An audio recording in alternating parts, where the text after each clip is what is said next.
شریف family اور Zardari family. جو کہانی شروع ہوتی ہے یہ شروع ہوتی ہے شریف فیملی سے. 1985 میں نواز شریف چیف منسٹر بنے, 1990 میں وہ پرائم منسٹر بنے, بعد میں شہباز شریف صاحب چیف منسٹر بنے. ایک آئیڈیالوجی ایمرج ہوئی کہ کس طرح سے زیادہ سرکاری وسائل کو, سرکار کے پیسے کو کس طرح سے کھایا جائے. پورے ملک میں ایک کرپشن کی جو داغ بیل اگر کسی خاندان نے رکھی ہے ماڈرن, وہ شریف فیملی نے رکھی ہے. 1988 کے اواخر میں اور 1990 کے شروع میں بہت پیسہ اکٹھا ہو گیا شریف فیملی کے پاس. تو اگلا سوال یہ آیا کہ اب اس پیسے کو سنبھالا کیسا جائے, ہم کیا کریں کہ یہ پیسہ وائٹ منی کے طور کے اوپر پاکستان میں یا ہر جگہ کے اوپر ہم استعمال کر سکیں. لہذا 1992 میں ایک اکنامک ریفارم ایکٹ 1992 لایا گیا. اس میں اور جہاں پہ چیزیں تھیں اس میں ایک بظاہر بڑی معصوم سی پروویژن رکھی گئی کہ اگر آپ کا پیسہ باہر سے آ رہا ہے تو یہاں پر پاکستانی اتھارٹیز سوال نہیں پوچھیں گی کہ آپ کے پیسے کا سورس کیا ہے. جو پیسہ بھی پاکستان باہر سے آئے گا اس پہ اتھارٹیز سوال نہیں کر سکیں گی کہ یہ کیا ہے. یہ 1992 میں یہ قانون بنایا گیا. 1996-97 میں اور 97-98 میں اتھارٹیز نے نوٹ کیا کہ بہت سسپیشیس ٹرانزیکشن ہوئی ہیں, اور اس کے پیچھے کمپنی ہے حدیبیہ پیپرز مل. ایک کمپنی جس کی جو ٹوٹل نیٹ ویلیو تھی یا جس کی جو ٹوٹل قیمت تھی وہ تقریباً 9.5 کروڑ روپے تھی. حدیبیہ پیپر ملز کی پیڈ اپ کیپٹل یا کاغذوں میں جو تھا, اچانک اس میں 81 کروڑ روپیہ جو ہے وہ فورن ریمیٹنس جو ہے وہ آ گئی. تو سوال یہ شروع ہوا, ایک چیز اس وقت میرے سامنے یہ گلاس پڑا ہے جس کی قیمت 10 روپے ہے, اور اچانک ہی کوئی آدمی اس گلاس کی قیمت جو ہے وہ لاکھ روپیہ لا دے گا تو اتھارٹیز سسپیشس ہوں گی کہ یہ کیا ہوا ہے, یہ کیوں اچانک اس گلاس کی قیمت اچانک کیا ہو گئی, یہ کوئی تاریخی گلاس ہے یا کیا ہوا. اسی طرح سے جب شریف فیملی کے سامنے جب یہ سارا معاملہ جو ہے وہ آیا, یہ اتھارٹیز کو سسپیشس بات ہوئی کہ یہ مل کیا ہے, اس کے پیچھے اچانک 9.5 کروڑ کی مل کے اوپر اچانک 81 کروڑ روپیہ جو ہے وہ کیوں آیا ہے. لہٰذا ایک تحقیقات کا آغاز ہوا. اس تحقیقات میں پتہ چلا کہ حدیبیہ پیپر مل کے جو مالک ہیں وہ میاں محمد شریف صاحب ہیں, شمیم اختر صاحبہ اس کی ڈائریکٹر ہیں جو کہ نواز شریف صاحب کی والدہ ہیں, میاں عباس شریف ہیں, مریم صفدر ہے, صبیحہ عباس جو عباس شریف صاحب کی غالباً اہلیہ ہیں, حسین نواز, حمزہ, شہباز شریف اور مریم نواز شریف, یہ اس کے حدیبیہ کے بینیفیشری تھے, ڈائریکٹرز. لہٰذا اس کے اوپر ایک تحقیقات کا آغاز ہوا تو یہ پتہ چلا. پھر بعد میں اس کی جب پرت ہوئے اس کو کھولا گیا تو پتہ چلا کہ ایک اکنامک ہٹ مین اسحاق ڈار کو ہائر کیا گیا. اسحاق ڈار نے یہ ایک ناول طریقہ انٹروڈیوس کرایا منی لانڈرنگ کا کہ انہوں نے جعلی اکاؤنٹس بنائے. جعلی اکاؤنٹس میں پیسے ڈالے گئے, یہ پیسے پاکستان سے باہر حوالہ ہنڈی کے ذریعے بھیجے گئے. میستہ خان اور خیستہ خان نام کے جو حوالہ ڈیلرز تھے ان کے ذریعے ان کو استعمال کیا گیا, اور بہت سارے ذرائع استعمال کیے گئے, اور یہ پیسے پاکستان سے باہر بھیجے گئے. وہاں سے پھر یہ ٹی ٹی لگ کے شریف فیملی کے جو 40 لوگ تھے جو دور دور کے بھی رشتہ دار تھے جو جاننے والے تھے, ان کے نام کے اوپر یہ پیسہ جو ہے وہ واپس لایا گیا. یہ سارا جو کیس تھا, سارا جو معاملہ تھا, اسحاق ڈار نے 2000 میں میجسٹریٹ کے سامنے حلفاً اپنا جو بیان کیا, جو انہوں نے جرم کا اعتراف جرم کیا, اس میں انہوں نے ایک ایک ڈیٹیل اس کی جو ہے وہ بتائی. اس کے بعد کی تاریخ آپ کے سامنے ہے. پرویز مشرف صاحب کی انویسٹیگیشن جاری نہ رہ سکی. ایک NRO مل گیا شریف فیملی کو, انہوں نے معافی مانگی, اور سعودی گورنمنٹ اس وقت کی جو تھی ان کے ذریعے پاکستان میں اس وقت جو ملٹری ڈکٹیٹرشپ تھی, پرویز مشرف صاحب کو انہوں نے قائل کیا یا جو بھی کیا, NRO لیا اور NRO لے کے وہ چلے گئے. اب یہ حدیبیہ کا میں آپ کو اس لیے بتانا چاہ رہا ہوں کہ تمام بعد کے جو کرپشن ماڈلز ہیں ان میں ایگزیکٹلی یہی اسکیم فالو کی گئی. مثلاً یہ میرے سامنے ہل میٹل اسٹیبلشمنٹ ہے. ہل میٹل اسٹیبلشمنٹ میں بھی ایگزیکٹلی یہی کیا گیا جو حدیبیہ پیپر ملز میں کیا گیا. حسین نواز نے تقریباً 1,26,768 یوروز بھیجے. پھر انہوں نے جو اوور آل رقم بھیجی وہ تقریباً 1,16,56,00,000 روپیہ جو ہے وہ نواز شریف صاحب کو TT کے ذریعے بھیجی, جس میں سے پھر نواز شریف صاحب نے وہ رقم اس میں سے 82 کروڑ روپیہ مریم نواز بی بی کو دیا, اور مریم نواز نے اس سے پھر ایگریکلچر لینڈ خریدی. سو ہل میٹل اسٹیبلشمنٹ میں بھی ایگزیکٹلی وہی کیا گیا. پیسے باہر گئے, TT سے پیسے واپس آئے, اور وہ پیسے پھر خاندان میں تقسیم ہوئے. اس کے بعد ایک جو ان کے پیٹی بند بھائی آصف زرداری صاحب نے کیا. آصف زرداری صاحب نے نئی انوویشن دے دی اس سارے معاملے کو. انہوں نے یہاں پر تو جعلی اکاؤنٹس کھلتے تھے اور ان اکاؤنٹس کی بات آتی تھی. زرداری صاحب نے پورا بینک ہی اپنا خرید لیا, اور اس کے بعد ایک پورا نیٹ ورک بنایا گیا سندھ کے اندر جہاں پر جعلی اکاؤنٹس کریٹ کیے گئے. آپ کے سامنے وہ سارے اکاؤنٹس آئے جس میں آپ نے دیکھا کہ کوئی آدمی فیصل آباد میں فالودہ بیچتا تھا تو اس کے اکاؤنٹ میں اربوں روپیہ کی ٹرانزیکشن ہو گئی. کوئی اکاؤنٹ جو تھا وہ کچھ کرتا تھا. سارے لوگ جو تھے وہ انسگنیفیکنٹ لوگ تھے, کوئی مالی تھا, کوئی ڈرائیور تھا, کوئی کچھ تھا. ان سارے جو اکاؤنٹس میں, ان سارے جو گارڈز کے اکاؤنٹس میں, اپنے ڈرائیورز کے اکاؤنٹس میں, یہ تمام جو دور سے بھی جو ان کے پاس سے گزرا اس کے نام کے اوپر ایک اکاؤنٹ کھل گیا. اس اکاؤنٹس کی جب تحقیقات ہوئیں تو پتہ چلا 5,000 کے قریب اکاؤنٹس جو ہیں وہ FIA نے انویسٹیگیٹ کیے. ان میں سے 32 اکاؤنٹس پتہ چلا کہ ان سب اکاؤنٹس کے اوپر وہ 32 اکاؤنٹس ہیں. ان 32 اکاؤنٹس سے بلاول بھٹو صاحب کے اخراجات ان کے جہاز کے وہ بھی ان سے نکلتے رہے. ایان علی کے ٹکٹس بھی اسی اکاؤنٹ سے پے ہوتے رہے. بلاول ہاؤس کا خرچہ بھی انہی اکاؤنٹس سے جاتا تھا. اور تو اور بختیور بھٹو کی جو برتھ ڈے منائی گئی اس کا خرچہ بھی انہی اکاؤنٹ سے جاتا تھا. ایک پورا نیٹ ورک انہوں نے کریٹ کیا.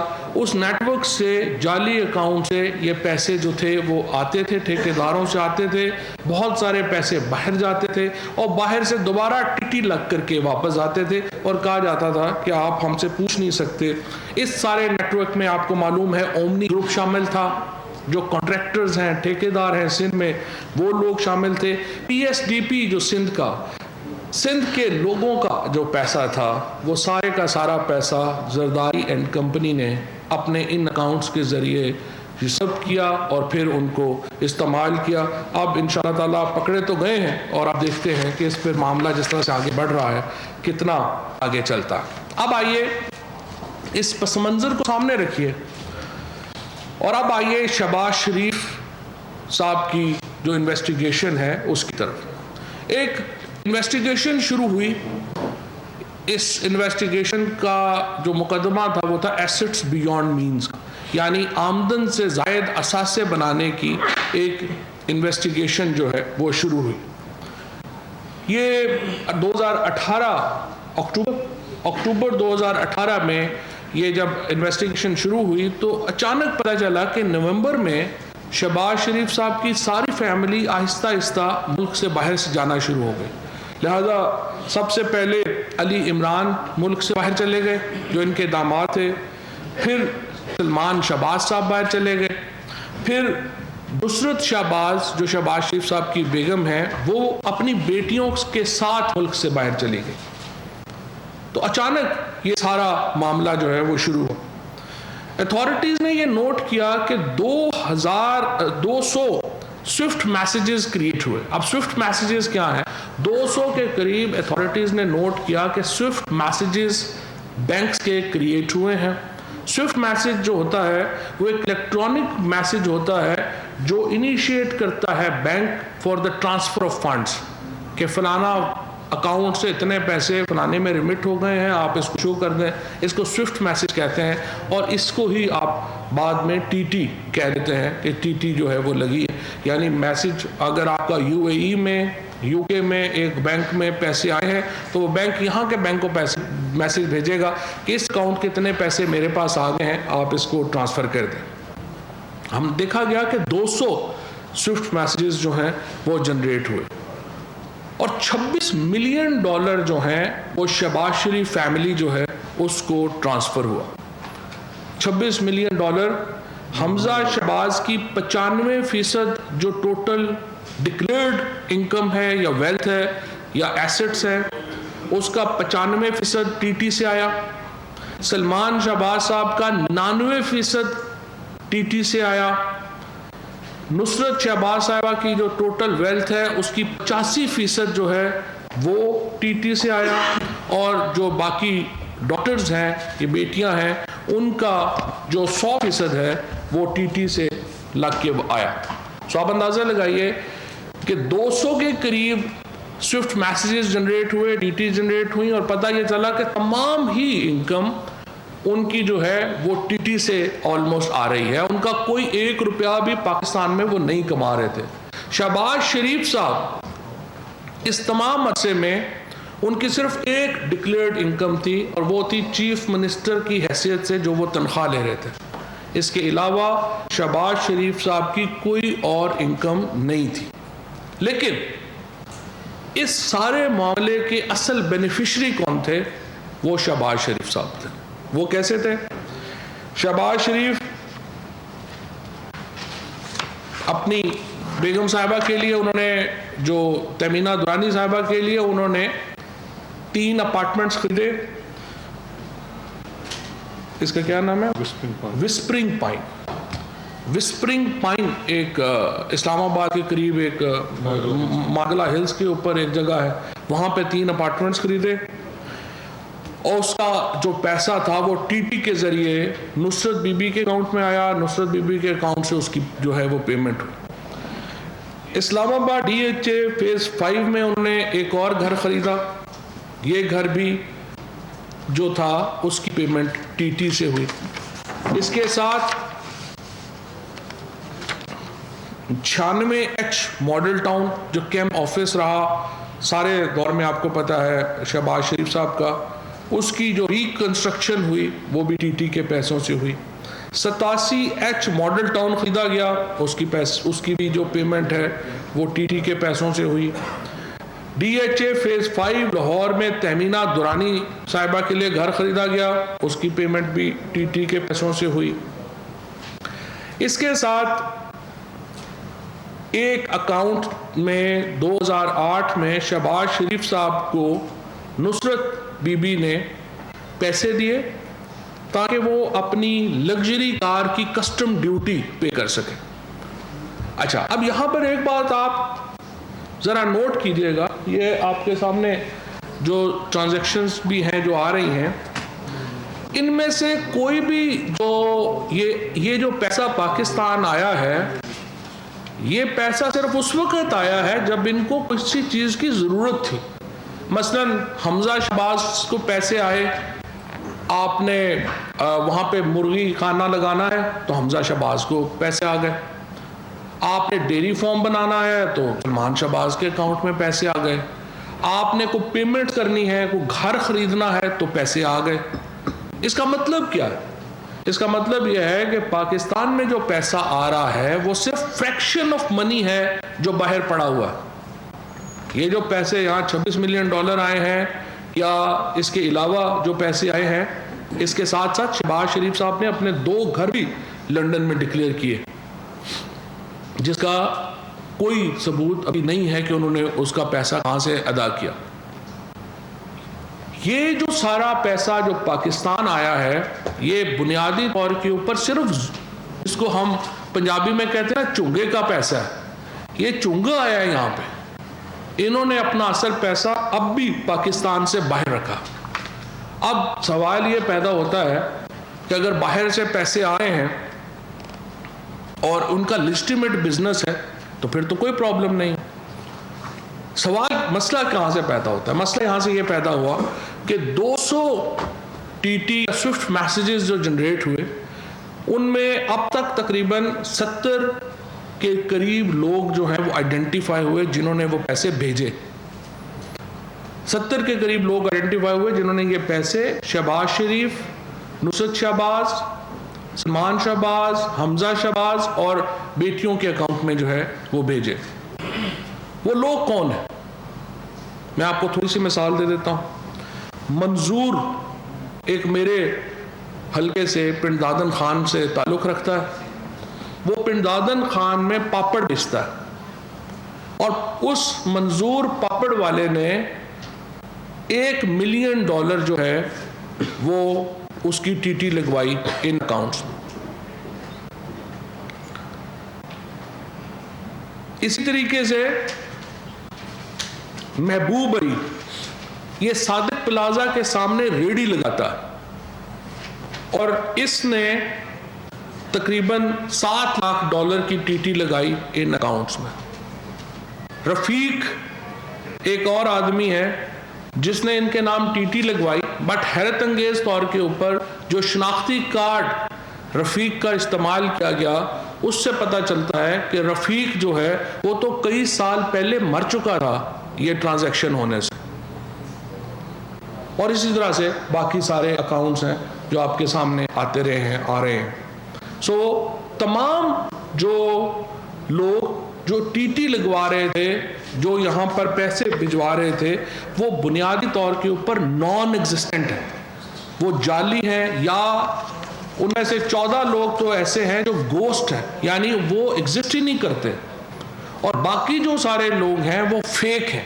یعنی 2 طرح کے لوگوں نے ان کو پیسے بھیجے.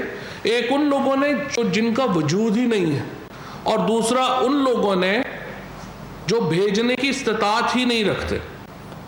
لہٰذا جب یہ مقدمات آپ کے سامنے آئے اور پتہ یہ چلا کہ شہباز شریف صاحب جو بڑی انگلی لہرا کے کہتے تھے کہ میرا 1 روپیہ بھی غلط ثابت ہو گیا تو میں سیاست چھوڑ دوں گا، دراصل ان کے پاس 1 روپیہ بھی اپنا نہیں.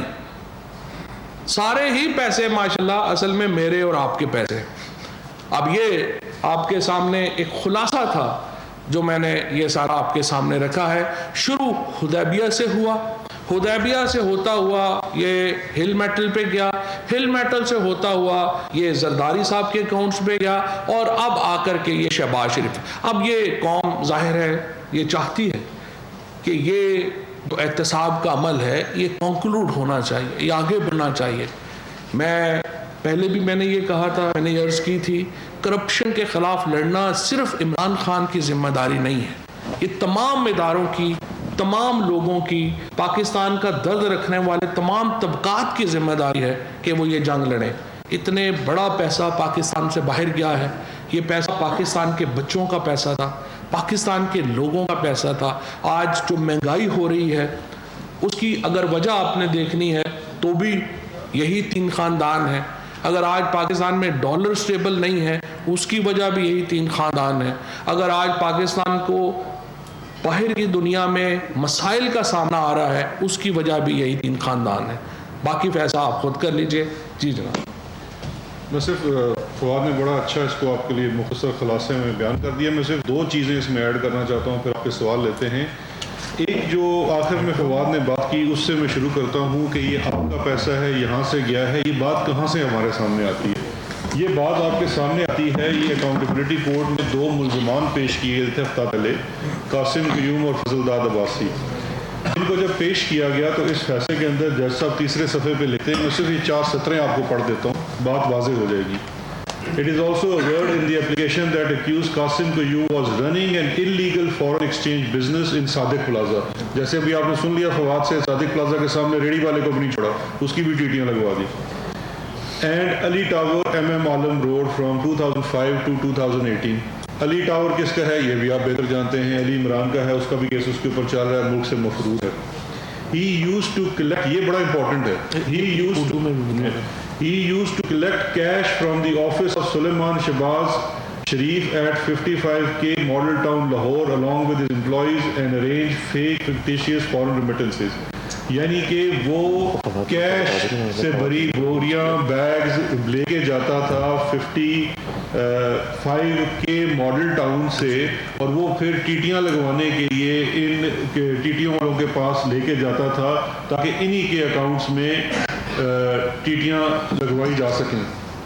اچھا, اس کے بعد سب سے زیادہ اس کے بعد آگے پھر اس کا پورا دیا گیا ہے کہ ان کی فیک اور ان لوگوں کے ساتھ زیادتی ہوئی ہے, ان ریڈی والوں کے ساتھ ان کی آئی ڈیز استعمال کی گئی ہیں یہ ٹیٹیاں لگوانے کے لیے. اب دیکھیں کل ایک ایشو کھڑا ہوا اور سب سے پہلے تو ایک کنفیوژن کریٹ کرنے کی کوشش کی گئی, جیسے کوئی خواتین کی گرفتاری کے لیے چھاپے مارے گئے, وہ فوراً کلیریفیکیشن آ گئی, ایسی کوئی بات نہیں تھی, ایک سنسنی پھیلا دی گئی. دیکھیں خواتین مائیں بہنیں سب کی سانجھی ہوتی ہیں, ہمارے لیے قابل احترام ہیں, لیکن مسئلہ کیا ہے قانونی نقطے سے میں بات کروں گا. سب سے بڑا پرابلم یہ ہے کہ اگر نصرت صاحبہ جو بڑی قابل احترام ہیں ان کے اکاؤنٹس میں ملینز آف ڈالرز کی ٹیٹیاں لگی ہوئی ہوتی ہیں, اور وہ تمام ٹیٹیاں لگانے والے وہی ہیں جو حمزہ کو بھی لگا رہے ہیں اور سلیمان کو بھی لگا رہے ہیں, اور یہی قصہ اگر ان کی صاحبزادیوں کا ہے, اور اگر اب نیب محض ان سے سوال نہیں کرے گا تو قانونی طور پہ کل یہ انہی کے ڈیفنس لائرز کورٹ میں بات اٹھائیں گے کہ کیا آپ نے ان سے پوچھ گچھ کی تھی, کیا آپ نے ان سے سوال کیا تھا. آپ کو پاناما کی بات یاد دلا دیتا ہوں, ابھی یہ بلاول بھٹو اور آصف علی زرداری صاحب کا جو مقدمہ تھا تو مراد علی شاہ اور بلاول بھٹو نے سپریم کورٹ میں کیا ڈیفنس دیا تھا, ان کا یہی ڈیفنس تھا کہ نیب نے ہم سے بلا کے پوچھا نہیں. تو نیب تو اپنی ڈیوٹی کر رہی ہے, کوئی بلا کے ان کو پوچھ رہی ہے, لیکن آپ یہ بھی دیکھیے ان کا بھی کردار دیکھیے کہ آپ کیوں گھر کی خواتین جو کہ پوری دنیا جانتی ہے گھریلو خواتین ہیں, قابل احترام ہیں ہمارے لیے, ان کے نام پہ آپ ملینز آف ڈالرز جب منگوائیں گے تو تحقیقاتی ادارے ان سے سوال کرنے کا تو حق رکھتے ہیں. باقی گرفتاری کی بات تو میں سمجھتا ہوں ہمارے قانون میں بھی اس کی نہیں ہے, ہماری عدلیہ یہ کہتی ہے, ہماری جو اسٹوڈنٹس یہ کہتی ہے کہ یہ گرفتاریاں خواتین کی نہیں کرنی چاہیے اور غیر ضروری تصور کی جاتی ہیں. صرف میں دو چیزیں عرض کر دوں. ایک بڑا امپورٹنٹ پوائنٹ ہے جو فواد صاحب نے اپنی پریس کانفرنس کے شروع میں کہہ دیا تھا کہ تھیم ایک ہی ہے. ان 10 سالوں میں جب آپ کا قرضہ 35-36 ارب ڈالر سے 97 ڈالر تک چلا گیا, تھیم چوری اور مار لوٹ کی تھی, اور اس کے جو میتھڈ یوز کیے گئے وہ جعلسازی کے سیم تھے. لیکن اس کیس میں جب میں یہ دیکھ رہا تھا چیزیں, اور یہ جو میں ٹیٹیاں دیکھ رہا ہوں, تو جو چیز سب سے زیادہ مجھے نظر آتی ہے, اور یہ میڈیا پہ رپورٹ بھی ہو چکی ہے, کہ ایجنٹ بھی صاف استعمال کر رہے ہیں سیم والے. اب وہ جو مشتاق چینی والا ہے جس کا 600 ملین پکڑا گیا ہے, ٹی پکڑی گئی ہے 60 کروڑ کی, وہ برلاس ٹریڈنگ اس کو پیسے بھیج رہی ہے. اب برلاس ٹریڈنگ کا نام بڑا سنا ہے. برلاس ٹریڈنگ کا نام جو فیک اکاؤنٹس اومنی کے اندر JIT ہے, تو وہاں ان زرداری صاحبان کو بھی وہ برلاس ٹریڈنگ والا پیسے بھیج رہا تھا. کل میں دیکھ رہا تھا, کل ایک اور نام کا اوپر کے سامنے آیا, جیو کے اوپر شاید یہ رپورٹنگ ہو رہی تھی, یہ ہے زرونی ایکسچینج. زرونی ایکسچینج کا نام فیک JIT, اومنی JIT میں بھی فیک اکاؤنٹس میں پیسے بھیجنے والا وہ ایک کمپنی ہے. یہ دبئی کی فیک کمپنیز ہیں, اور ان کے کاغذات جب سامنے آئیں گے تو یہی لوگ آپ کے سامنے نظر آئیں گے. یہ شیل کمپنیاں ہیں جو صرف منی لانڈرنگ کے لیے استعمال کرتے ہیں. دو بڑے اہم سوال ہیں اس کے اندر, جو کہ ہم یہ سمجھتے ہیں کہ ابھی تک تو سب سے بڑی بات ہے کہ حمزہ صاحب نے یا سلیمان سے بھی کل لندن میں کچھ میڈیا کے لوگوں نے سوال کیا تھا کہ آپ اس کا کیا جواب دیں گے, تو انہوں نے جواب دینے سے انکار کر دیا تھا, بالکل اسی طرح سے جیسے انہوں نے نیب کو جواب دینے سے انکار کیا تھا. لیکن حمزہ صاحب نے بھی ابھی پریس کانفرنس ٹھوکی جا رہے ہیں, ایک بھی کوشچن کا اسپیسیفک جواب نہیں دیتے کہ منظور پاپڑ والا کون ہے, رفیق مرحوم کون ہے جس کے بڑے ہوئے انسان کی بھی ٹیٹیاں لگ گئی. اب سوال یہ پیدا ہوتا ہے کہ کیا ڈیفنس لیا جائے گا. میں آپ کو پریڈکٹ کر دیتا ہوں ڈیفنس کیا لیں گے. ایک تو ڈیفنس آئے گا جی کہ جی جو یہ حمزہ صاحب ہیں, ان کی جو جتنی ٹیٹیاں ان کے اکاؤنٹ میں لگی ہوئی ہیں وہ ان کے 2008 سے پہلے کی, یہ کہہ رہے ہیں 2007 سے پہلے کی ہے. تو ایک تو میں تصحیح کر دوں کہ ان کی ٹیٹیاں جو ہیں وہ 2008 تک ہیں، جب تک یہ اسمبلی کے ممبر نہیں بن گئے. ایون کیمپین کے پیسے بھی ٹیٹیوں سے ہوئے ہیں، اس کا بھی سارا ثبوت موجود ہے. لیکن اس کے بعد ہوتا کیا ہے، یہ جو منظور ان کا بڑا اچھا جاننے والا پاپڑ والا جو اتنا امیر آدمی تھا، وہ حمزہ سے سلیمان پہ شفٹ ہو جاتا ہے. یہ وہی ماڈل 80 کی دہائی کا آپ یاد کریں، جب بڑے بھائی سیاست میں آئے تو چھوٹے بھائی نے اتفاق کاؤنٹری سنبھالنا شروع کر دی، تو ادھر بھی ٹیٹیاں شفٹ ہو گئی. اور اس کے بعد یہی ٹیٹیاں جو تھی وہ سلیمان شہباز اور نصرت صاحبہ کے اکاؤنٹس کی طرف ٹرانسفر ہو گئی. دوسرا ایک بات کی جاتی ہے یا کی جائے گی کہ یہ تو ٹیٹیاں لگوانا نارمل بزنس پریکٹس ہے. دیکھیں جو باہر سے پیسہ ریمیٹنس آنا ہے، اگر وہ جینوئن ریمیٹنس ہوگی، جینوئن ریمیٹنس کیا ہوگی؟ صرف ایک تقاضا ہے قانون کا، ریمیٹنس بھیجنے والا کوئی جیتا جاگتا صاحب حیثیت شخص ہونا چاہیے. لیکن یہاں تو وہ 70 سے زائد لوگ جن کی فیک آئیڈینٹیز استعمال ہوئی ہیں، وہ بھی کہتے ہیں کہ ہمارے ساتھ فراڈ ہوا ہے، الٹا ہمارا مقدمہ ان کے اوپر داخل کرے. تو یہ اچھا ابھی تک جو ٹی ٹی سامنے آئی ہیں سن 2007 سے ہے، کیونکہ پاکستان میں اینٹی منی لانڈرنگ قانون کا اطلاق 2007 سے ہوتا ہے. تو یہاں پہ 2 آفینسز کمٹ ہو گئے ہیں، ایک ایسڈ یعنی کہ آمدن سے زائد ساسوں کا، اور دوسرا اس کے اندر منی لانڈرنگ کا. کیونکہ جب آپ پیسہ ٹرانسفر کرتے ہیں فیک آئیڈینٹیز کے اوپر یا مس یوز آف آئیڈینٹیز کر کے، تو آپ منی لانڈرنگ کمٹ کر رہے ہیں، بیکاز یہ ایویڈنس بھی موجود ہے کہ پیسہ یہاں سے کیش کی صورت میں بھیجا جاتا تھا.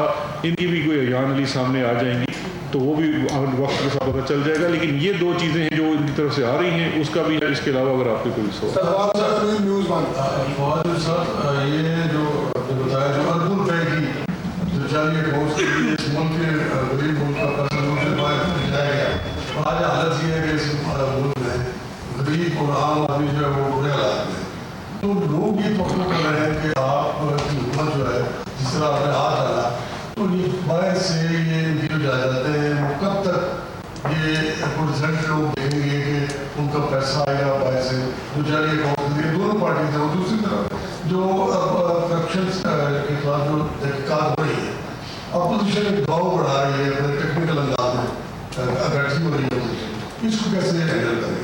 دیکھیے میں نے پہلے آپ کو جس طرح سے عرض کیا ہے، پرائم منسٹر صاحب نے، پی ٹی آئی نے، ہم نے ایک واضح سیاسی موقف اختیار کیا ہے. اور ہمارے سیاسی موقف کی وجہ ہی ہے کہ آج پاکستان میں کرپشن کے خلاف ایک بہت بڑا ایک سوچ پیدا ہوئی ہے، اور لوگ جو ہیں وہ اس کرپٹ نظام کے خلاف ہیں. لیکن سوال یہ ہے کہ ہم ایک کانسٹیٹیوشنل حکومت ہے. ہم کئی دوسرے ملکوں نے جو طریقے لیے ہیں ہم پاکستان میں وہ نہیں لے سکتے. لہٰذا یہی میں نے ریکویسٹ پہلے بھی کی تھی کہ یہ پرائم منسٹر عمران خان کی اکیلی ذمہ داری نہیں ہے، یہ تمام اداروں کی اور قوم کی ذمہ داری ہے کہ وہ ان کرپٹ لوگوں کے اوپر جو ہے وہ اپنا گھیرا تنگ کرنے میں حکومت کی مدد کرے. اور انشاءاللہ تعالیٰ اگر جس طریقے سے معاملہ جا رہے ہیں، شفاف معاملہ جا رہے ہیں. دیکھیے پہلے یہ ہوتا تھا کہ تفتیش ہوتی تھی کہ کسی کو پکڑ کے مار لیتے تھے، وہ بیان لے لیتے تھے. یہاں تو کوئی بندہ تو ہے ہی نہیں، یہاں تو کاغذات ہیں، ڈاکومنٹس بول رہے ہیں. جس طرح سے شہزاد نے ابھی آپ کے سامنے جو ساری چیزیں رکھی ہیں وہ ڈاکومنٹس ہیں. کوئی کسی کا جو ہے یہ تو نہیں کہ کسی پہ کوئی تشدد کر کے کوئی جو ہے لے لیا ہوگا. سو بالکل ٹرانسپیرنٹ شفاف مقدمات ہیں ان کے خلاف، کوئی وکٹمائزیشن نہیں ہے، کچھ نہیں ہے. تو انشاءاللہ تعالیٰ یہ پیسے واپس آئیں گے. آپ نے جو یہ چیزیں دکھائی ہیں تو آپ کو تو یہ خیال ہے کہ یہ بڑی مستند ہیں، لیکن کورٹ سے تو ضمانتیں مل رہی ہیں. آپ کیا سمجھتے ہیں کہ کیس صحیح طریقے سے لڑا نہیں جا رہا ہے، تفتیش میں کوئی مسائل؟ آپ اس کا جواب دیں. یہ کنٹینٹ میرے کو دیکھیں، عدالت کے معاملے تو ہم زیادہ نہیں بول سکتے، لیکن میں ایک سوال آپ کے سامنے رکھتا ہوں. پری اریسٹ بیل جو ہے یہ ایک اس کی بڑی لمیٹڈ گراؤنڈز ہوتے ہیں، ویسے ہم تینوں وکیل بیٹھے ہوئے ہیں، اور ایک ہوتی ہے پوسٹ اریسٹ بیل. اب میں یہ سوال آپ کے لیے چھوڑے جا رہا ہوں بغیر مان لیے کہ لاہور میں بھی کچھ پوسٹ اریسٹ بیلز کی تاریخیں پڑھ رہی ہیں اور وہاں تاریخ پہ تاریخ پڑھ رہی ہے، جبکہ پری اریسٹ بیل جس کی بہت لمیٹڈ گراؤنڈز ہوتی ہیں اور اتنا ایویڈنس ہونے کے بعد پری اریسٹ بیل ہو جاتی ہے، ہم بھی اس پہ حیران ہیں.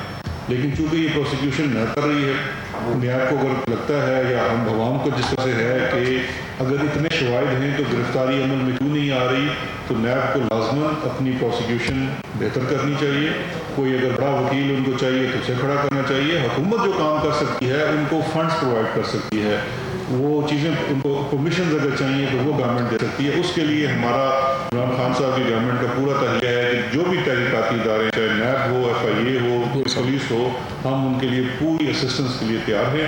لیکن میرا خیال ہے یہ سوال پوری عوام کا بڑا جائز ہے اور یہ بڑا ایک لاجیکل سوال ہے کہ کچھ لوگوں کو تو پری ارسٹ بیل مل جاتی ہے اور کچھ کی پوسٹ ارسٹ بیل بھی نہیں ہوتی تاریخیں لگنے کے باوجود.